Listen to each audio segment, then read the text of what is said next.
Now that we have WordPress running locally, let's talk about how we could start editing WordPress theme and plugin files locally as well. This involves two things. The first one is finding where our WordPress files are saved on our computer. The second thing is having a code editor you could use to edit the files.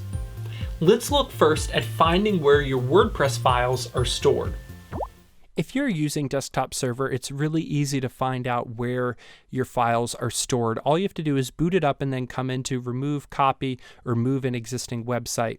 Then you could find the one that you want. So I'm looking at WordPress.dev, and it's going to give you the exact path of where on your computer this is located. So this is going to be inside my Documents, Websites, and then this folder, WordPress.dev. So I can navigate to this folder, and here we have my WordPress.dev. Again, it's inside my websites, inside my documents, and here's all the files that you will need to work with. Now, if you're working with local, the process is a little bit different. We could see here the path of here, it's going to be local sites. This may be different if you changed it, and it could be different for each site you have.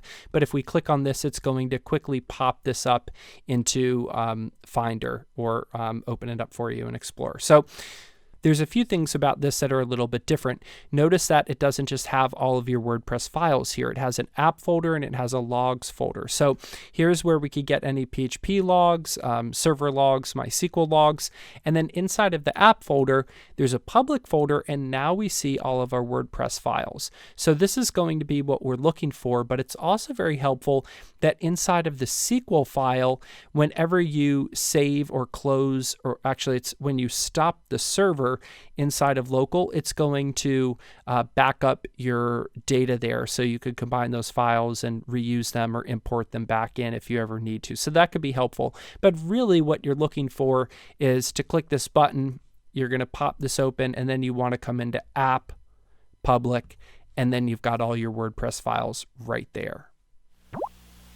Once we find out where our WordPress files are, then we can easily open them in our code editor. For this course to start, I'm using Atom from GitHub. It's free and it works on Windows, Mac, and Linux. If you have another editor like Sublime Text or PHP Storm, by all means continue to use them, as they're both great tools, and you may even see a little PHP Storm later on in this course. Now, as I mentioned, once we find our files, it's pretty easy to open them in our editor. Again, I have on this side here WordPress.dev, which I set up with Desktop Server. We know how to find those files. I've got my other site here that I set up with local using the same domain. Now, if I want to get this into my editor, I find the easiest way is just to drag and drop it. So I just grab the folder that I need and I drag it into my editor. So what this will do is pop up the site, all of the different files I could see here, and I could drill down to exactly what I need. Now the process is exactly the same for local. I could grab my public folder and I could just drag it into my app, and it's going to pop up all the files right there so that I could edit them.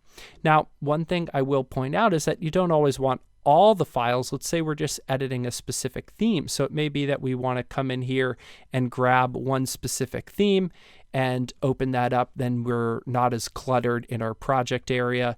However, sometimes what I find, and we'll see this when we build child themes and things like that, sometimes you actually want to grab your whole themes folder and grab that, because you may be looking at two different themes and back and forth between different templates. So that can help in that area. But again, once you know the files, just drag and drop them into your editor. You don't have to be using Atom. That's what I'm going to be using here. Sublime Text 2 is really popular, as is PHP Storm.